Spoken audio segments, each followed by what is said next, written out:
Looking at a CNBC article today, it will annoy a huge group of the population how Australians have responded to Facebook's news ban. Now, I'm just going to read this for the most part. This is something that is beyond my realm of expertise. I'm not on Facebook, stay off social media as much as possible, and I can't say I'm familiar enough with things to develop an opinion. Perhaps by the end of the article I'll have one. But I am against tech giants having their way with populations, people, and the manipulating things that they do. So let's read the article. This article is by Sam Shed. So let's see what Mr. Shed has to report for us. The key points. Facebook said on Thursday it was no longer going to allow publishers and Australian users to share and view news content on its site.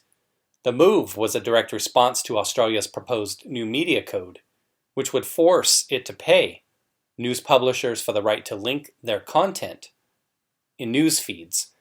Facebook's actions have divided opinion across the country, with some indifferent and others angry. The Delete Facebook hashtag was trending on Twitter in Australia on Thursday. This is their Prime Minister, Scott Morrison. Facebook users in Australia are slowly coming to terms with the fact that they'll no longer be able to get their daily news updates on the platform. In a snap decision announced Wednesday, the social media giant said it was no longer going to allow publishers and Australian users to share and view news content on its site. The move was a direct response to Australia's proposed new media code, which would force Google and Facebook to pay publishers for the right to link their content in the news feeds or search results.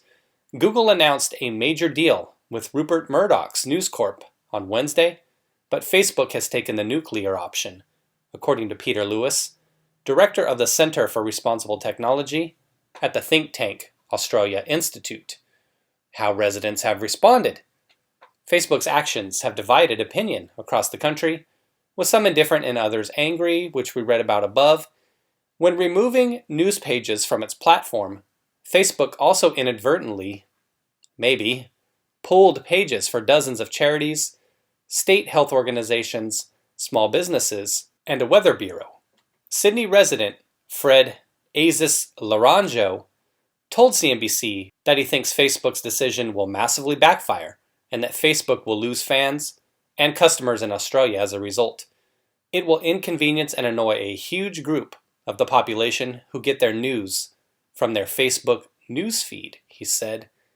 That raises a interesting kind of point or question. Where are they going to go? There are some other places you can go.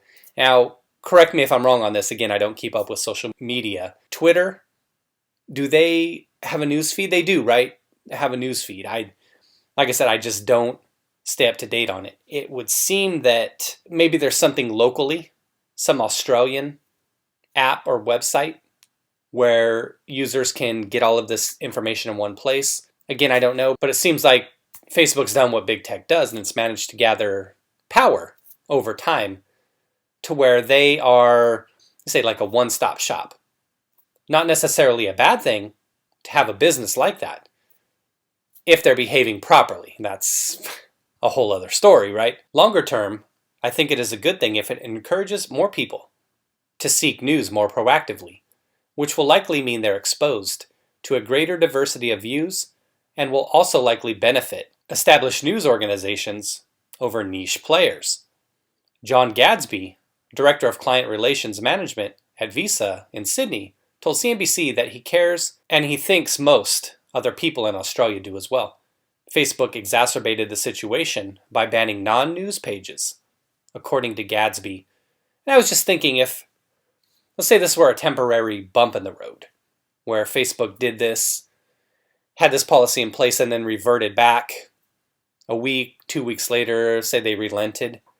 Those people that are really deleting Facebook, that are really searching out other sources, are they going to come right back to daddy? Because it's easy, right? And I think most people who would depend on Facebook for their news to begin with, this is just a guess, that they want it easy in life and they want to have Facebook dictate the news to them. What's important? keep getting the same kind of news, algorithmically speaking. It's just an opinion, just a thought, it's easier. It's always so much easier to fall back into the arms of that past lover, even when she did us wrong. Having worked for the Financial Times for several years, I saw the impact Facebook and Google were having on ad revenues for traditional publishers. And I think it's reasonable for them to be expected to pay something to use content from publishers, he said. Excellent point. But, greed is what it is. Having said that, there are two sides to the story, and there's a fair bit of negative press over here about this being driven by the government because they're in Murdoch's pocket, added Gadsby. And you know what? Thought. Both things can be true. The fact that Facebook, and my understanding is somehow they're able to, and again, just rudimentary knowledge of the subject, that they're able to put these sources in their feed, which when users click on them, that doesn't generate any revenue for the publisher. So Facebook's getting all the views, but not kicking back any of the money, which obviously that's problematic, if I'm understanding that properly. That can be true, and changes could need to be made to that. But at the same time, the Australian government could also be in Murdoch's pocket. Both things can be true. That Murdoch is seeking to do this, as we read above, Twitter reached a deal with Murdoch already. So the question is, are we going to, assuming these things are true, are we going to have this deep party divide in Australia like we do in the US? One side has to be a yes, one side has to be a no. Or can people come together and say, hey, both of these situations suck. How do we rectify both things at the same time? Gadsby believes that Facebook should have negotiated a deal with its publishers. It will be interesting to see what their next step is, as personally, I think it's unlikely the ban will be long-lasting, he said. The timing of the decision has angered some people. Natasha Kinrod, who works in sales at corporate events from Clifton's in Sydney, told CNBC, it seems wrong that they are banning news and alerts, especially during COVID times. And the reality is, you guys and gals will get this. You're always going to be able to find somebody out there that'll say, this happened at the wrong time. When is there ever a right time for an inconvenience in life, right? And pointed out that Facebook is sometimes the best and quickest place to get accurate updates during an event, like a terrorist attack. John Henderson, a venture capitalist at Airtree Ventures in Sydney, told CNBC that he worries about the societal consequences of legitimate news sources disappearing from Facebook. Surely it just creates space for lower integrity journalism and more fake news. I'm sure there isn't any fake news on Facebook that they're pushing. I'm sure Facebook doesn't have any agenda whatsoever with what they put on their news feed. Again, I'm not on Facebook. I don't know what they push to the top. I don't know what they put in your feed if you have Facebook, but you can let me know if they have some kind of agenda. Joe Daunt, a senior video editor at A Cloud Guru in Melbourne, told CNBC he hopes that people will see less fake news and misinformation if they start looking beyond Facebook for their news. I think it's a good move, to be honest, he said. And cheers, my friend. Jon Gore, who is located in Byron Bay, New South Wales, told CNBC that he doesn't really care. I don't go to Facebook for news or much else these days, he said, adding that he feels like he has to do a lot of source checking when looking at news on Facebook. Interesting. I'm not interested in sensationalist stories. I get frustrated by and actively don't click on links if they have leading clickbait titles, which raises the question, though, how do you know it's a clickbait title if you don't click on it and read the article? Usually you have to read the first few lines of an article before you figure out what they did to you. Gore said that many of the charities and small businesses will have likely struggled after their pages were removed from Facebook. There's a fair few places that use Facebook in place of a dedicated website, he said. Carly Gower, who works at the University of Queensland in Brisbane, told CNBC that the proposed media law doesn't make sense to her. Why should media companies be paid for content that they are voluntarily posting to Facebook? She said. The ban is a tough response, but sort of justified for the big media companies who wanted new laws. That's interesting. Again, educating as we go. Is this true? Are these companies voluntarily posting to Facebook. Again, that's the piece that I don't fully understand. It makes you wonder why they would do that. Why would they post something? Maybe it's been standard practice for many years that they've just done this. That they're like, oh, here you go, Facebook, in order to promote their content. And then they've seen how massive Facebook has become. Now they want a slice of the pie. Again, like I said, rudimentary knowledge of how all of this is working due to my lack of time that I spend on social media, but that's why I read this stuff, just to educate myself and keep moving it forward. A Facebook spokesperson told CNBC that the company will reverse some of the bans.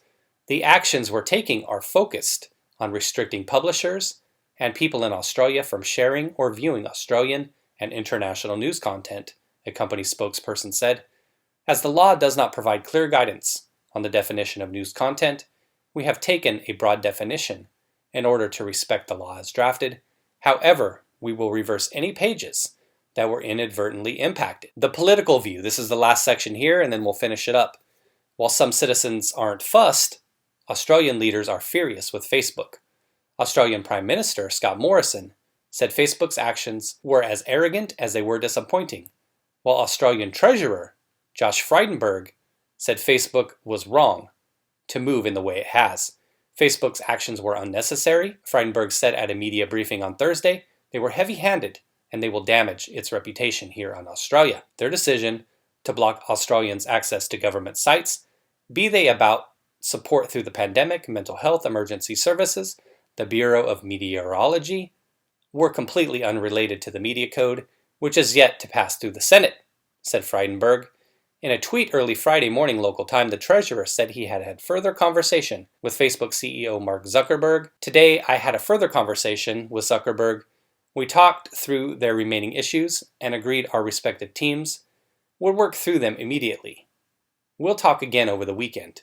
I reiterated Australia remains committed to implementing the code. Data from research firm Statista shows that 62% of Australians get their news from TV, compared to 52% from social media. Paul Colgan, a Sydney-based director at CT Group, a global political research and strategy firm, told CNBC that many Australians use Facebook to gather information. However, he said that his firm's research has identified a broad recognition in the community that global tech companies have become too powerful, often to the detriment of Australian firms. Colgan added, the removal of sources of information, including health pages and weather updates, is certainly inconvenient, but finding substitutes just requires a few thumb movements, really, and it's not that difficult. The problem is that people, when they get on the teat, it's hard for them to get off the teat. Once you get accustomed to this lifestyle of doing things the easy way, like I said, it seems like all of the information is gathered on Facebook for convenience. I certainly get the allure of that. But the problem, as I said, is bad actors. And this could be true in legacy media, mainstream media, whatever they want to call it, Australian news as well. When you have a bad actor, and I'm not pointing any fingers at anybody right now, I'm just kind of theorizing through some things. When you have bad actors out there who are pushing garbage news in front of you, or you're consuming that news and not going out there and seeking the facts on your own, then you can run into problems. All of the other things matter, certainly, but not as much as the issues with fake news. So perhaps this is an opportunity. And I get it, money on both sides. I get what they're talking about and what was mentioned earlier about Murdoch and about Facebook and how it's the push and pull of money. Maybe this does give an opportunity for people to open up their minds a little bit and see what else is going on out there. And maybe this shows the need for competition to Facebook. Interesting thought, and something we are definitely going through here in the United States. How do you make sure that these tech giants don't get out of control? Well, thanks for watching, everybody. Obviously, there's a lot of deficiencies I have in regards to this stuff, so if you got anything to add that I missed out on, you could tell where I'm kind of lacking the knowledge, please comment, let me know. As I said, rudimentary knowledge of this is what I have. I don't play in that social media space. So take care, everybody. Thanks for watching. Be well.